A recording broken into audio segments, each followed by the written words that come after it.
ಇವತ್ತು ನಾನು ಪಿಜ್ಜಾ ಮಾಡ್ತಾ ಇದ್ದೀನಿ. ಇದು ಬಂದ್ಬಿಟ್ಟು ಪಿಜ್ಜಾದು ಡೋ. ಇಲ್ಲಿ ನಾನು ಮೈದಾ ಯೂಸ್ ಮಾಡ್ತಾ ಇಲ್ಲ. ಇದು ಗೋಧಿ ಹಿಟ್ಟು, ಆಮೇಲಿಂದ ಸ್ವಲ್ಪ baking powder, baking soda, oil, ಉಪ್ಪು ಮತ್ತು ಕರ್ಡ್ ಹಾಕ್ಬಿಟ್ಟು ಈ ಥರ ಟೈಟ್ ಡೋ ಮಾಡ್ಕೊಂಡಿದ್ದೀನಿ ಪಿಜ್ಜಾಗೆ. ಆಮೇಲೆ ಏನು ಬೇರೆ ಏನೇನು ಬೇಕಂದರೆ ಸ್ವೀಟ್ ಕಾರ್ನ್ ಅದು ಬೇಯಿಸ್ಕೊಂಡಿದ್ದೀನಿ, ಚೀಸ್, ಇದು ಸಾಸ್ ಬಂದ್ಬಿಟ್ಟು ಇದರೊಳಗೆ tomato sauce, chilli garlic flakes ಮತ್ತು ಆರಿಗನೋ ಇವೆಲ್ಲ ಮಿಕ್ಸ್ ಮಾಡಿ ಒಂದು ಸಾಸ್ನ ಮಾಡ್ಕೊಂಡಿದ್ದೀನಿ.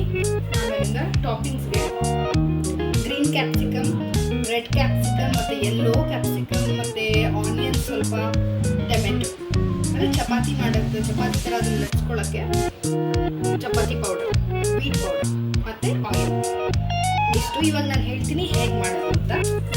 ನಾನು ಆವಾಗಲೇ ಮಾಡಿದ್ದು ಹಿಟ್ಟಲ್ಲಿ ಸ್ವಲ್ಪ ತೊಗೊಂಡಿದ್ದೀನಿ. ಈ ಥರ ಗುಂಡಕ್ಕೆ ಮಾಡಿಕೊಂಡು ನಾರ್ಮಲ್ ಚಪಾತಿ ಹೇಗೆ ಲಟ್ಟಿಸ್ತೀರೋ ನೀವು ಅದನ್ನು ಲಟ್ಟಿಸೋದು. ನಾವೀಗ ಚಪಾತಿ ಥರ ಮಾಡ್ಕೊಂಡಿದ್ದೀವಿ. ಇಷ್ಟು ತಿಕ್ನೆಸ್ ಇದ್ದರೆ ಸಾಕು. ಇವಾಗ ಇದನ್ನು ತೂಕ ಮಾಡಬೇಕಿಲ್ಲ. ಜಸ್ಟ್ ಅದು ತುಂಬ ಉಬ್ಬೋಬಾರುತ್ತೆ, ಬೇಕಿಂಗ್ ಸೋಡಾ ಹಾಕಿದ್ದೀವಲ್ಲ, ಸೊ ಅದಕ್ಕೆ ಈ ಥರ ಸ್ಮಾಲ್ ಹೋಲ್ಸ್ನ ಮಾಡಿ ಮಾಡಬೇಕು. ಆಮೇಲೆ ಇದೆಲ್ಲ ಹೆಂಚು ಮೇಲೆ ಹಾಕಬೇಕು.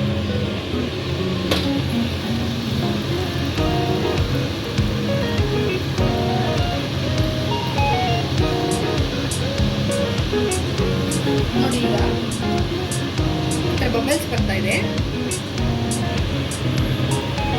ಈ ಥರ ಬಬಲ್ಸ್ ಬಂದ ಮೇಲೆ ಆಯಿಲ್ ಹಾಕಬೇಕು. ಆಯಿಲ್ ಸ್ಪ್ರೆಡ್ ಮಾಡಿ ತಿರುಗಿಸ್ಬೇಕು. ಈ ಥರ ಆದಮೇಲೆ ಇದು ಸ್ಲೋ ಫ್ಲೇಮಲ್ಲಿ ನೀವು ಇದ್ರ ಮೇಲೆ ಫಸ್ಟ್ ಬಂದುಬಿಟ್ಟು ನಾವು ಆಗಲೇ ಮಾಡ್ಕೊಂಡ್ರ